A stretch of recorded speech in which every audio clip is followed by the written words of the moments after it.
ಇವರು ಈಶ್ವರ್ ರಾವ್ ಸರ್ ಅಂತಂದೇಳಿ ಆರ್ಗ್ಯಾನಿಕಲ್ಲಿ ತುಂಬ ಫೇಮಸ್ ಆಗಿರೋದು ಬಳ್ಳಾರಿ ಡಿಸ್ಟಿಕ್ ಕರ್ನಾಟಕನಲ್ಲೆಲ್ಲ. ಇವ್ರು ಮಾಡ್ತಾ ಇರೋಂಥ ಪ್ರೋಸೆಸ್ಸು, ಇವ್ರು ಮಾಡ್ತಾ ಇರೋಂಥ ಸಾವಯವ ಕೃಷಿ 27 ಎಕರೆನಲ್ಲಿ ಮಾಡ್ತಾಯಿದ್ದಾರೆ.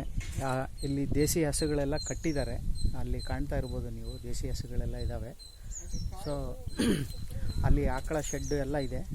ಇವರಲ್ಲಿ ದೇಸಿ ತಳಿಗಳು ಮಾತ್ರ ಇವರು ಸಾಕ್ತಾ ಇದ್ದಾರೆ. ಜೊತೆಗೆ ದಶಪರ್ಣಿ ಅಮೃತ, ಗೋಕೃಪಾ ಅಮೃತ, ಜೀವಾಮೃತ ಮತ್ತು ಡಿಫ್ರೆಂಟ್ ಪೆಸ್ಟಿಸೈಡ್ನ ಇವರೇ ಮಾಡ್ತಾ ಇದ್ದಾರೆ, ರೆಡಿ ಮಾಡ್ತಾ ಇದ್ದಾರೆ. ಸೊ ಇಲ್ಲಿ ಇದು ದಶಪರ್ಣಿ ಅಮೃತನ ಮಾಡ್ತಾ ಇದ್ದಾರೆ ಇವರು. ದಶಪರ್ಣಿ ಕಷಾಯ ಅಲ್ಲ ಸರ್? ಸರ್ ಏನೇನು ಹಾಕ್ತೀರಿ ಸರ್ ಇದರಲ್ಲಿ?